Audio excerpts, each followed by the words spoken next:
Hi, I want to say hello to everybody from Longboard, Ireland. And John Milius and I really appreciate you guys celebrating the 30th anniversary of Big Wednesday. And we're here at beautiful Malibu Beach, which really, Big Wednesday was based on this place. All the characters down here during the 60s. You can see the Malibu Pier, where the bear had his shop. And over here, we're going to have the Malibu Wall, which we'll get a closer shot in a second. But anyway, I heard you had a couple of questions, so let's see. Denny, the first question we have today is, what did Kemp and Mike Doyle and Lan Carson think about their youthful escapades being portrayed in the movie at the time of its release? Well, it's true that the main character, Matt Johnson, was really based a lot on Lance Carson. He was one of the most stylish surfers down here in the early 60s. We were kind of Grammys, and he was our hero. You know, he was a interesting guy. He was kind of a crazy, like to have fun, but also a sort of an honorable person. So that's why we chose him to base, you know, the main hero character on him. And he likes that fact. I think it's helped him in his Lance Carson business. And he doesn't talk about it much, but it's a certain pride, you know, that there's a whole movie that is based on him. You know. My brother Kemp, he was the lifeguard here for many years. They had a lifeguard tower right there, and a lot of the William Cat character is based on it. Of course, everything's fictionalized. Nothing's exactly like a biography. And Mike Doyle was definitely one of the kind of guys that Big Wednesday is about. The great charismatic surfers in the 60s that had style, and that's really what it's all about. Excellent. You know what? The next question we have is, did Dora know that the Slick character was based on him? Well, I ended up playing the Slick character. He didn't really know it at the time. John Milius decided to let me do that because I was pretty good at imitating him. Who do you think I am, man? You know, kind of a con man? Or, you know, he had this way of talking, and I was around him growing up so much, I kind of understood his gestures and all that. So he didn't know about it, but later on, one time I ran into him, it was probably 10 or 15 years ago. I did tell him, I said, by the way, that character I did was based on you. And he said, take my money. That's a good answer. Oh. Okay, next question. There seems to be a lot of footage in the trailer and in pictures on the back of the novel that never appeared in the movie. Will this footage ever appear, maybe in a special edition? There was a lot of scenes that got cut out, like the love scene between Jack and Sally. There was a whole love scene on the beach, which they cut out. And originally it was a love story, and they made it more about a story about the friendship of the three guys. So whether we ever see that again, I kind of doubt it.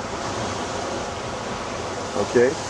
Now, who were the pro surfers who stunt doubled, were the pro surfers who stunt doubled enthusiastic about the project, and what was it like surfing on the set with all those guys? It was great. All those guys loved being a part of the project. We had Ian Carnes, doubling for Busey, and William Cat, CT for William Cat, and we had Billy Hamilton and Jay Riddle for the Jan Michael Vincent. And we had all the best water photographers, so it was just fantastic. Jerry Lopez, I got to go to El Salvador with him, hang out, and surf every day, and it was so inspiring. You know, those guys are such great surfers. They had to adapt to longboarding. They were only shortboarders, most of them. And so, except for Billy Hamilton, really had the Phil Edwards style of longboard. But they were really great guys. We got to go to Coho. I remember being out there one day. It was perfect surf, and just us. It was like a clinic, you know, surfing. It was such a good way of surfing on that. So it was a treat for me. You know, I'm actually going to add a question in here, just because about a month ago we celebrated the 30th anniversary of Big Wednesday here in Malibu, and I know a lot of the people showed up. I actually had a chance to have dinner with Aaron Cairns, who was sitting next to me all night. How did those guys feel 30 years later when we all got together? What were some of their comments at the 30th anniversary of it, and their reaction to how the movies turned out? I think that making of any movie there's always a lot of camaraderie. You're working together. It's like being part of a circus, you know. And yeah. you're working on something that's going to be shared to the world. And we were very close, and then everyone went their separate ways. it's just like surfing. Once you've shared something like that, it's there for a lifetime, you know. And 30 years later, we picked right up. We're friends, and everybody's delighted that it's lasted. You know, it's gotten some notoriety. Yeah. Busey was great, you know. I saw it when I was walking out here, man.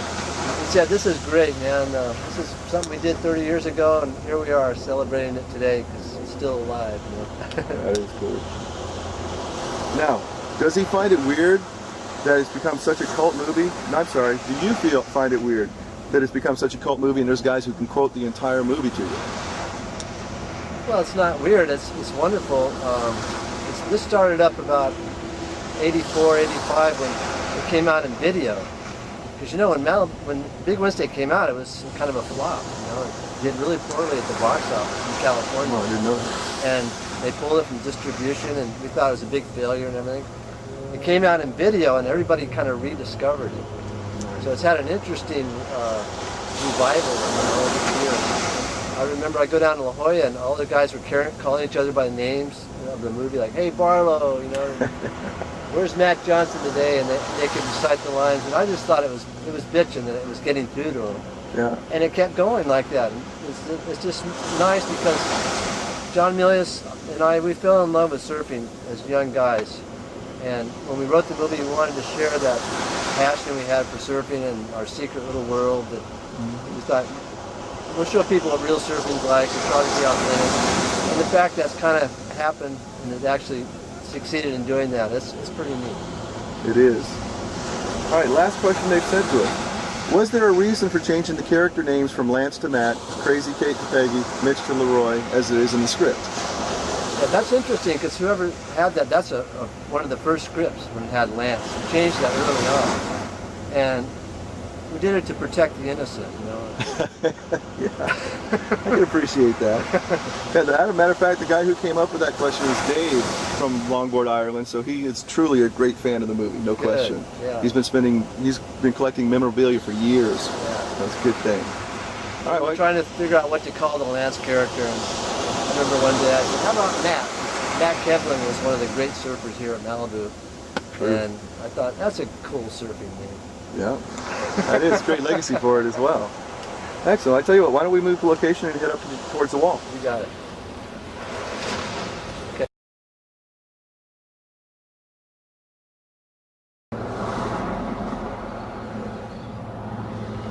Yeah, this is a shot of me up in Point Conception, Coho Point. And I was playing the slick character. They filmed this taken from the boat. And you see it's a pretty cool little wave. This was 1977. We're having a bunch of fun up there. That's where all the beach scenes were filmed for Big Wednesday.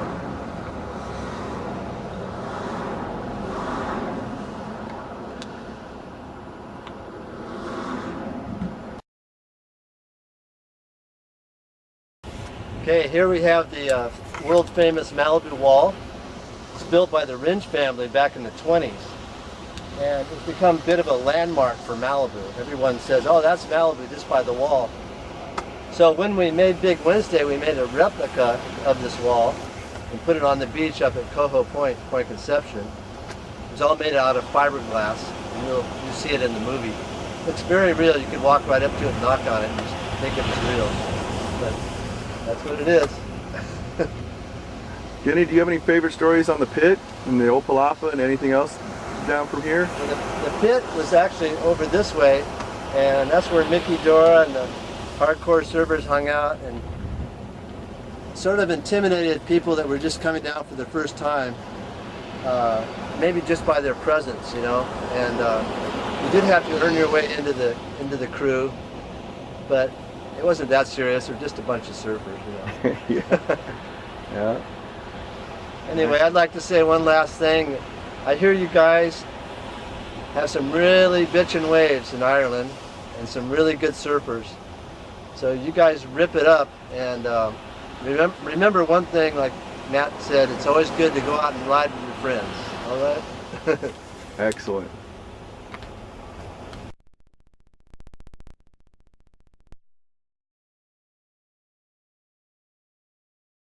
Well, as you can see, Malibu is not always perfect. Today, very, very high tide, small swell, probably 2 feet.